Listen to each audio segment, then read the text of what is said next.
Hello.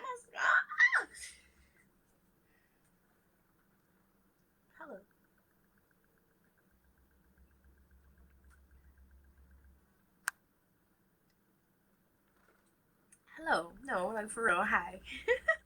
um, y'all, it's day 91, and for day 91, we're reading Second Samuel, first chapters 16 through 18, and then going into Psalms 91. Yeah.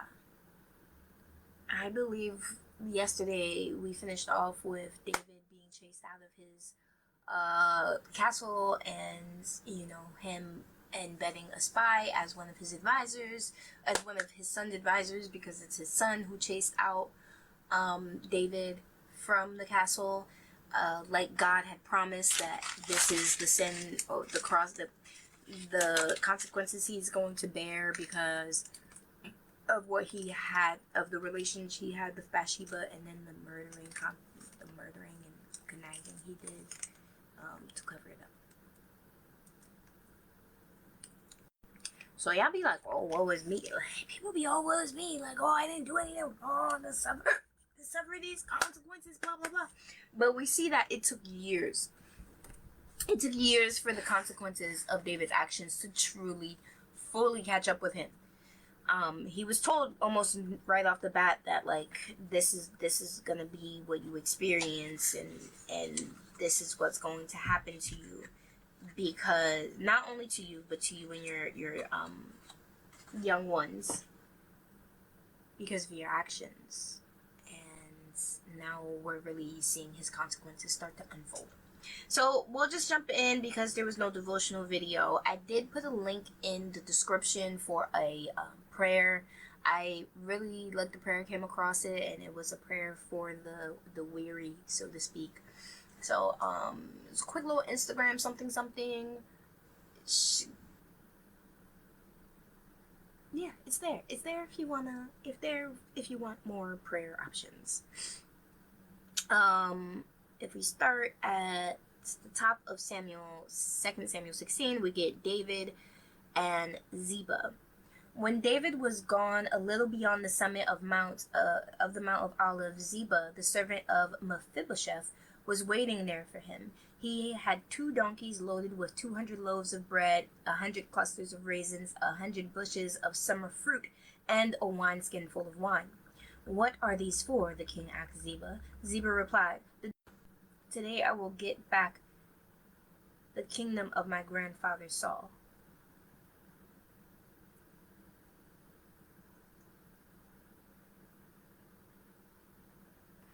I'm sorry, I'm trying to place characters. I believe this is the crippled son? The crippled son of Jonathan?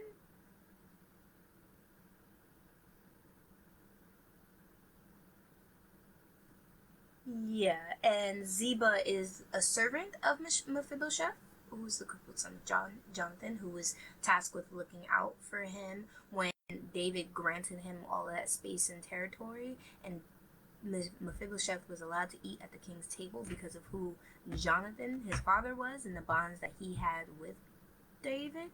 And so when he says, I'm going to get back the kingdom of my grandfather Saul, in that case, the king told Ziba, I will give you everything Mephibosheth owns. I bow before you, Ziba replied.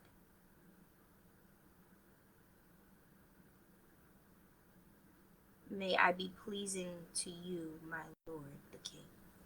Okay, so he's giving him everything that Mephibosheth owns, which was like all of that territory and land. Is this a betrayal? I'm gonna get back the kingdom of my grandfather Saul, which means you're gonna try to attack David's son, right? And the fact that you call it the kingdom of your father Saul is the call of the kingdom of David's adversary, who is the current king. Is this a betrayal? It feels like a betrayal.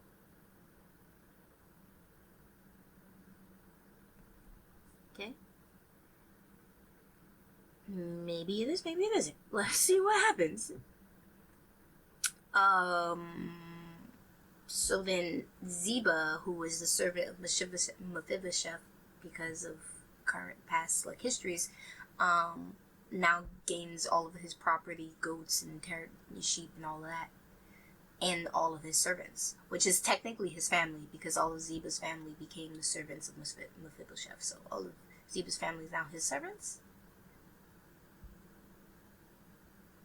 Okay.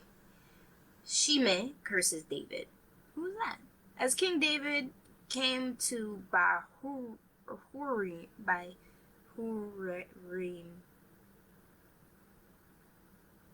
a man came out of the village cursing them. It was Shimei, son of Gera, from the same clan as Saul's family. He threw stones at the king and the king's officers and all the mighty warriors who surrounded him. "Get out of here, you murderer, you scoundrel," he shouted at David. "The Lord is paying you back for all the bloodshed in Saul's clan. You stole his throne, and now the Lord has given it to your son Absalom. At last you will taste some of your own medicine, for you are a murderer." "Why should this dead dog curse my lord the king?" Abishai, son of Zeruiah, demanded. "Let me go over and cut off his head." "No," the king said. "Who asked your opinion, you sons of Zeruiah?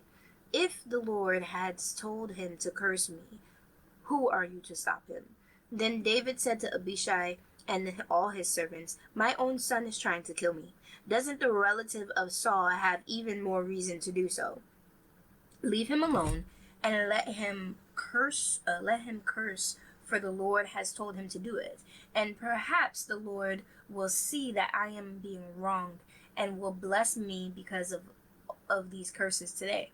So David and his men continued down the road, and Shimei kept pace with them on a nearby hillside, cursing and throwing stones and dirt at David, the king, and all who were with him grew weary along the way, so they rested when they reached the Jordan River. Okay, so we see David picking up back some of that wisdom that he had as a godly man, that wisdom and mercy. Ahithophel advises Absalom. Meanwhile, Absalom and all the army of Israel arrived at Jerusalem, accompanied by Ahithophel. When David's friend Hushai the Archite arrived, he went immediately to see Absalom. "Long live the king!" he exclaimed. "Long live the king! Is this the way you treat your friend David?" Absalom asked him. "Why aren't you with him?" I'm here because I belong to the man who is chosen by the Lord and by all the men of Israel," Hushai replied. And that's sneaky. Listen, because I'm here because I belong to the man. Not I belong to you. I belong to the man who is chosen by the Lord and all the men of Israel. That's David to a T. Hushai replied, and depending on Absalom's pride, he might fall for this. "And anyway, why shouldn't I serve you? Just as I was your father's advisor, now I will be your advisor." Then Absalom turned to Ahithophel and asked him, "What should I do next?" Now Ahithophel was also one of, I forget, commander or whatever, but when David heard that he had joined Absalom as one of his advisors, he prayed to God. He was like, "God, may he always give him poor advice. May he always give Absalom poor advice." And Hushai is placed in there by David. He's like, "Go and try to warm up to David or cozy up to Absalom so that you can, one, send messages back to me and keep me informed, but also so that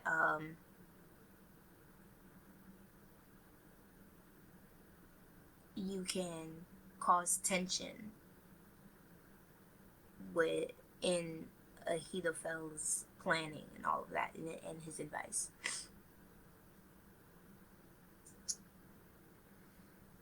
Ahithophel told him, "Go and sleep with your father's concubines." Go and sleep with your father's concubines, for he has left them here to look after the palace. Then all Israel will know that you have insulted your father beyond hope of reconciliation, and they will throw their support to you. So they set up a tent. Remember, God said this too. All of your wives, just like you told this other man's wife, all of your wives will be slept with by other men in the public eye. So they set up a tent on the palace roof where everyone could see, and Absalom went in and had sex with his father's concubines. Absalom followed Ahithophel's advice, just as David had once done. For every word Ahithophel spoke seemed as wise as though it had come directly from the mouth of God.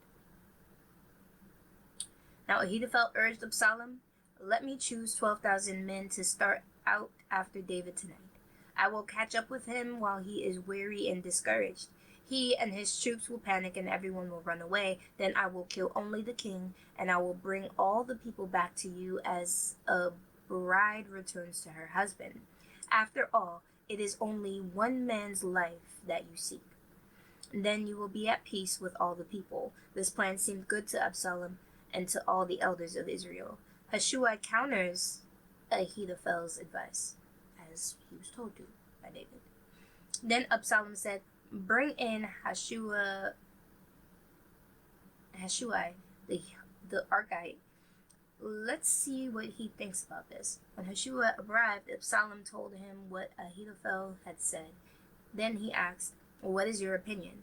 Should we follow Ahithophel's advice? If not, what do you suggest?" "Well," Hushai replied to Absalom, "this time Ahithophel has made a mistake. You know your father and his men. They are mighty warriors. Right now they are as enraged as a mother bear who has been robbed of her cubs. And remember that your father is an experienced man of war. He won't be spending the night among the troops.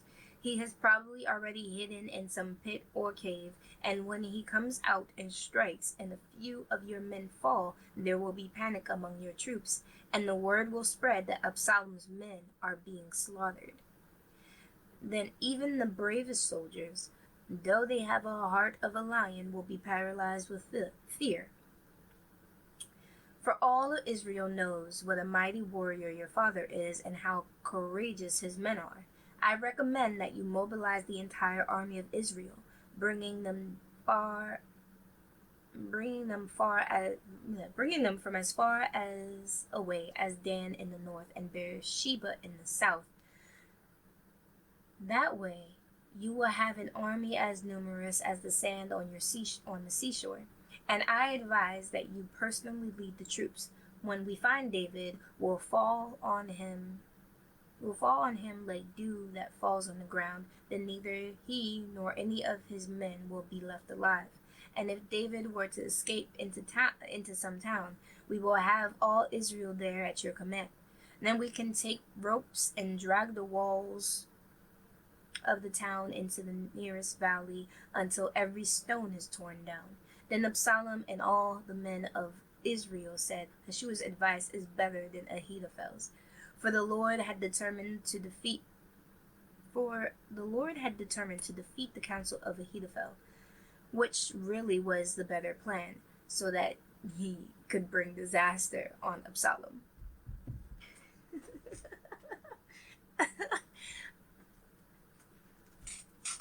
This is so great. Because the Lord was determined to bring.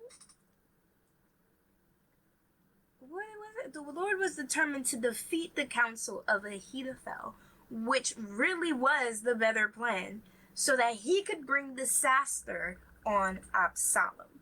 Just because you're surrounded by wise men and you're receiving wise counsel doesn't mean that the course of action you take will always be the wisest for you. If it's against God's will. You hear this? Like, so this tension was devised from the get-go, right? David was like, go home, return him to, return to Absalom, try to get cozy to him so that when Ahithophel gives advice, you can create this tension, right? You can stir up the pot. And that's all fine and dandy, but if everyone else in the room who was giving counsel decided to stick with Ahithophel's plan, then you got nothing. But since the Lord, then all Absalom and all the men of Israel said, Hashua's advice is better than Ahithophel's. For the Lord had determined to defeat the counsel of Ahithophel, which was really the better plan, so that he could bring disaster on Absalom.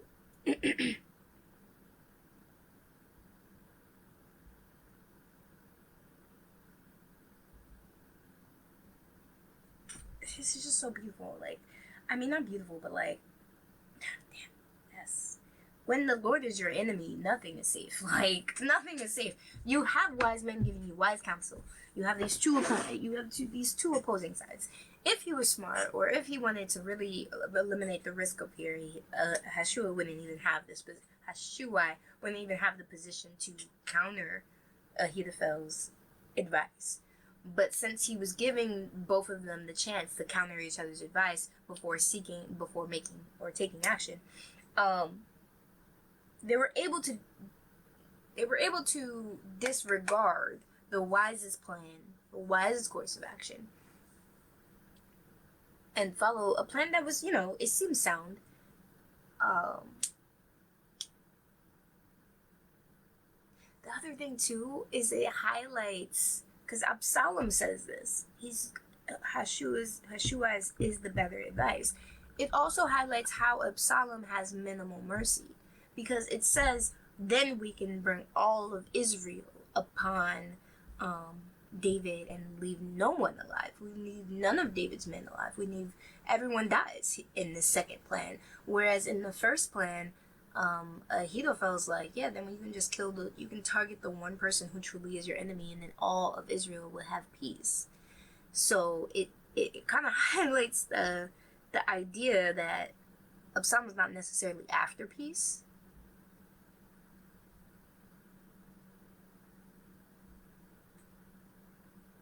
Okay, I need a highlighter color for that one. What do I highlight that?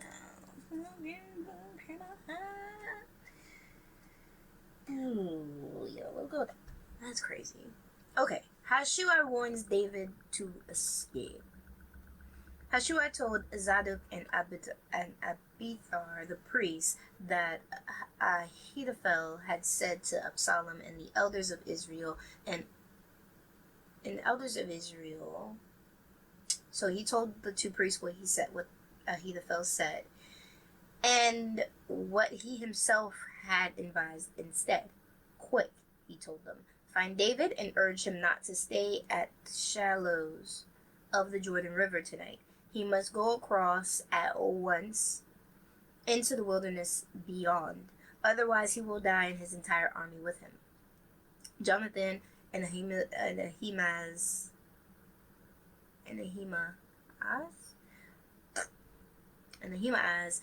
had been staying in Rogel. So this isn't the other Jonathan either. This is different Jonathan in Rohel. So as not to be seen entering and leaving the city, arrangements had been made for a servant girl to bring them the message they were to take to the King David. But a boy spotted them in Rogel, and he told Absalom about it. So they quickly escaped to Bahuraim, where a man hid them down inside a well in his courtyard. The man's wife put a cloth over the top of the well and scattered grain on it to dry in the sun, so no one suspected. that they were there. When Absalom's men arrived, they asked her, "Have you seen Ahimaaz and Jonathan?" The one replied, "They were here, but they crossed over the brook." Absalom's men looked for them without success and returned to Jerusalem. Then the two men crawled out of the well and hurried on to King David. "Quick," they told him, "cross the Jordan tonight." And they told him about how Ahithophel had advised that he be captured and killed. So David and all his people with him went across the Jordan River during the night, and they were all on the other bank before dawn. When Ahithophel realized that his advice had not been followed, he saddled his donkey, went to his hometown, set his affairs in order, and hanged himself.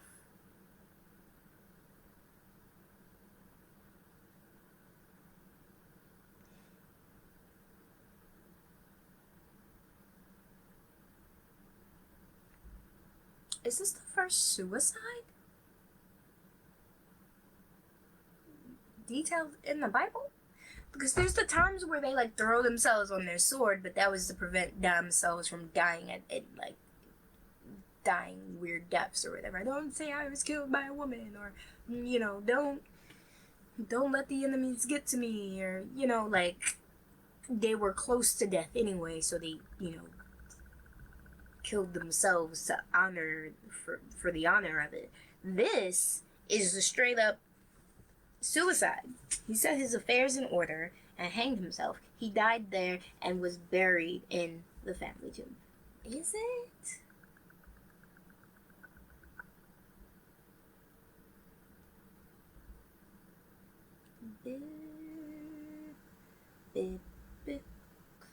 Biblically.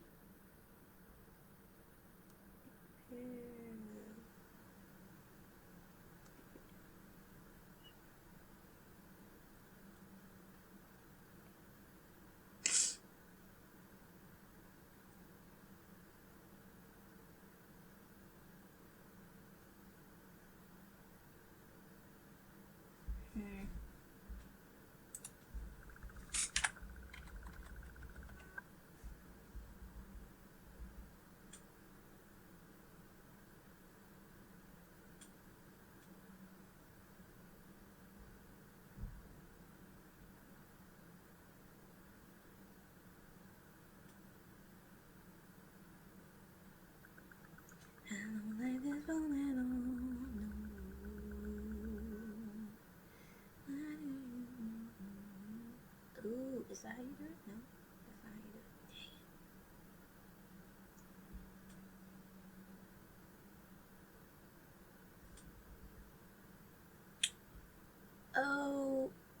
Okay. So then he gets buried in his family tomb, right?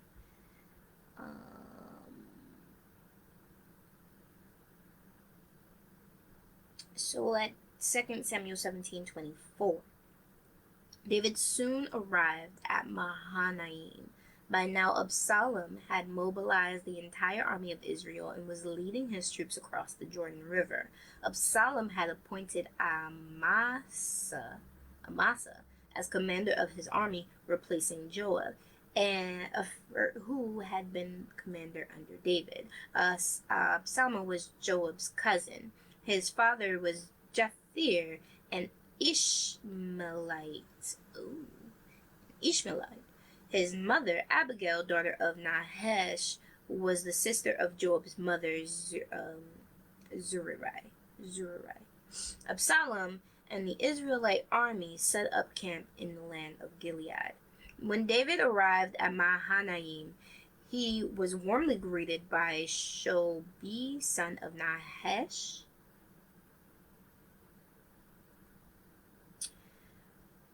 So this is the same person? Okay. Son of Nahash, who came from Rabbah of the Ammonites.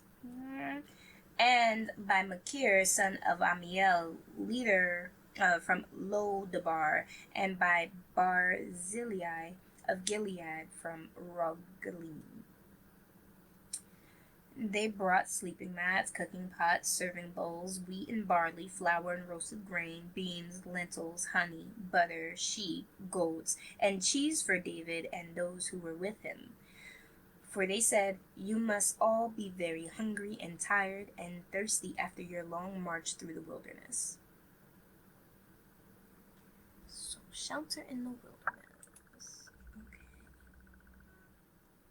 This wilderness thing is like really a metaphor for like every time you lose your blessing, you end up in the wilderness somehow. Or like on your way to your blessing, you're wandering in the wilderness, something like that. Let's see. Absalom's defeats and death. David now mustered the men who were with him and appointed generals and captains to lead them. He sent the troops out in 3 groups, placing one group under Joab and one under Joab's brother Abishai, son of Zeruiah, and one under Ittai, the man from Gath. The king told his troops, "I am going out with you." But his men objected strongly. "You must not go," they urged. "If you have to turn and run, and even if half of us die, it will make no difference to Absalom's troops.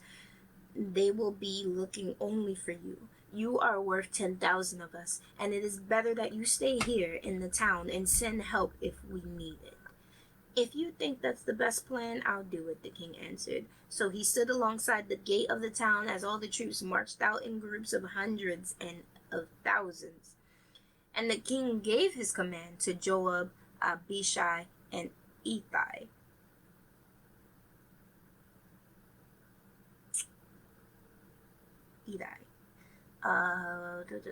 But what? Who? From where? Okay. So David is now sending them all out, and he's like, "Okay, if you think that's best, I'll stay here at the gate."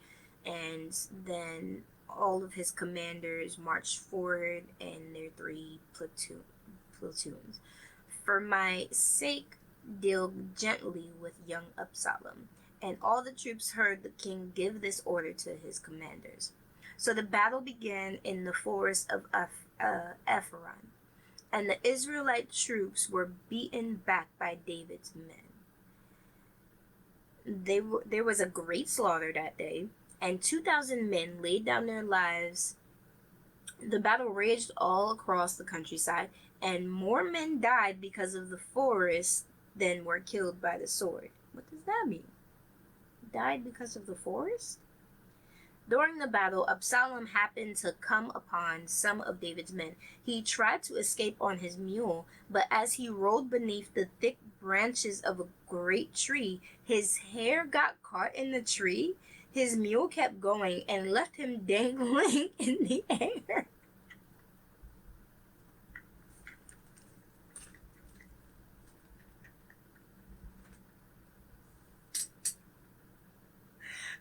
So you were telling me that more men died because of the forest was like them getting whacked by the tree branches because their horses or mules and donkeys were going that fast that they got like knocked off these branches and were just hanging there or something.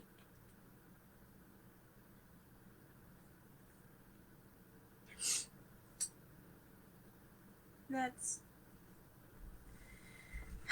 not funny. During okay. With 12, 18, 11, what? Joab demanded. "You saw him there and didn't kill him." "What?" Joab demanded. "You saw him there and didn't kill him? I would have rewarded you with 10 pieces of silver and a hero's belt." "I would not kill the king's son for even 1,000 pieces of silver," the men replied to Joab.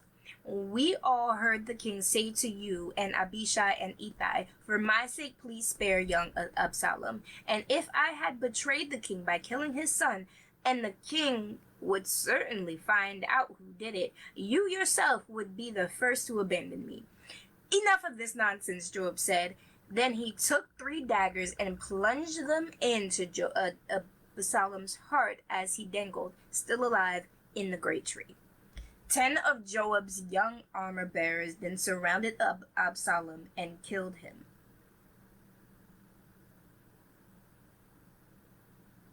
It didn't take 10 of you. The 3 daggers probably would have done it. Then Joab blew the ram's horn, and his men returned from chasing the army of Israel. They threw Absalom's body into a deep pit in the forest and piled a great heap of stones over it, and all Israel fled to their homes. During his lifetime, Absalom had built a monument to himself in the King's Valley, for he said, "I have no son to carry my name." He named the monument after himself, and it is known as Absalom's monument to this day. David mourns Absalom's death. Then Zadok's son Ahimaaz said, "Let me run to the king with the good news that the Lord has rescued him from his enemies." "No," Joab told him. "It wouldn't be good news to the king that his son is dead. You can be my messenger any time, but not today." Then Joab said to the man from Ethiopia, Go tell the king what you have seen." The men bowed and ran off. That man bowed. Then Ahimaaz continued to plead with Joab, "Whatever happens, please let me go too." "Why should you go, my son?" Joab replied. "There will be no reward for your news." "Yes, but let me go anyway," he begged. Joab finally said, "All right, go ahead." So Ahimaaz took the less demanding route by the way of the plain and ran to Mahanaim ahead of the Ethiopian. While David was sitting between the inner and outer gates of the town, the watchman climbed to the roof of the gateway by the wall. As he looked, he saw a lone man running toward them. He shouted the news down to David, and the king replied, "If he is alone, he has news." As the messenger came closer, the watchman saw another man running toward them. He shouted down, "Here comes another one." The king replied, "He also will have news. The first man runs like Ahimaaz, son of Zadok," the watchman said. "He is a good man and comes with good news," the king replied. Then Ahimaaz cried out to the king, "Everything is all right. Right." He bowed before the king with his face to the ground and said, Praise to the Lord your God, who has handed over the rebels who dared to stand against my lord the king." "What about young Absalom?" the king demanded. "Is he all right?" Ahimaaz replied, When Joab told me to come, there was a lot of commotion, but I didn't know what was happening." "Wait here," the king told him. So Ahimaaz stepped aside. Then the man from Ethiopia arrived and said, "I have good news for my lord the king. Today the Lord has rescued you from all those who rebelled against you." "What about young Absalom?" the king demanded. "Is he all right?" And the Ethiopian replied, "May all of your enemies, my lord the king, both now and in the future, share the fate of that young man." Ooh, he's making this worse for himself. He don't gotta do all that. He's okay. The king was overcome with emotion. He went up to the room over the gateway and burst into tears. And as he went, he cried, "Oh, my son Absalom, my son Absalom! If only I had died instead of you. Oh, Absalom, my son, my son." Ooh, okay, so he lives. Oh, I don't know. Okay. We're in Psalms 91. "Those who live in the shelter of the Most High will find rest in the shadow of the Almighty. This I declare about the Lord. He alone is my refuge, my place of safety. He is my God, and I trust him. For he will rescue me from every trap and protect me from deadly disease. He will cover you with his feathers. He will shelter you with his wing. His faithful promises are your armor and protection. Do not be afraid of the terrors of the night, nor the arrow that flies in by day. Do not dread the disease that stalks the darkness, nor the disaster that strikes at midday.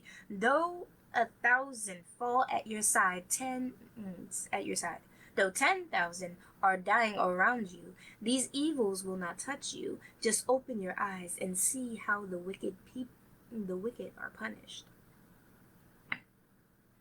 If you make the Lord your refuge, if you make the Most High your shelter, no evil will conquer you, no plague will come near your home, for he will order his angels to protect you wherever you go.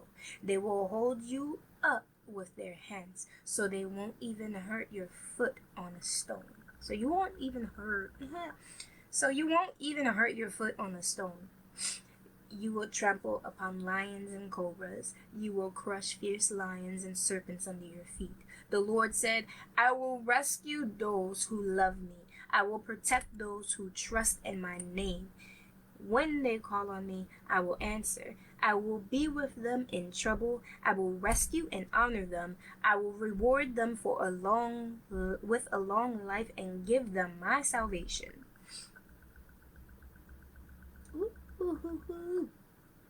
That's a prayer right there. Like the first few, like the first few songs.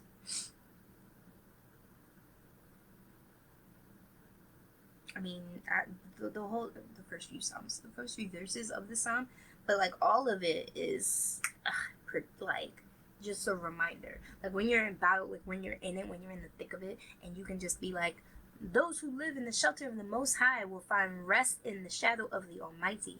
This I declare about the Lord. He alone is my refuge and my place of safety. He is my God, and I trust him. Like verses 1 through 2, like if you just did and you have that to meditate on when you're in like the thick of it, and by the thick of it I mean your head hurts because you're frustrated. I mean like you can't stand up anymore because you're just exhausted. I mean you can't look at your problems anymore. I mean you can't even think clearly. I mean sound is like rattling your brain at absurd levels and you just can't anymore.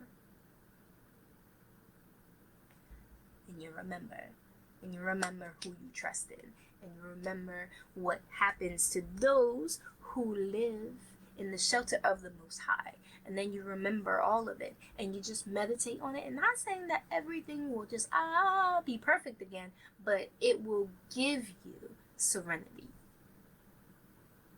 How do I know?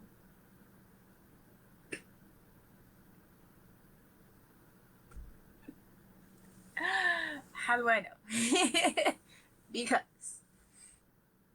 I've been through it, and I'm gonna go through it because I've been through and will go through it, and so I'm trying to highlight phrases that just keep me upright. On that note, y'all have a very, very blessed night.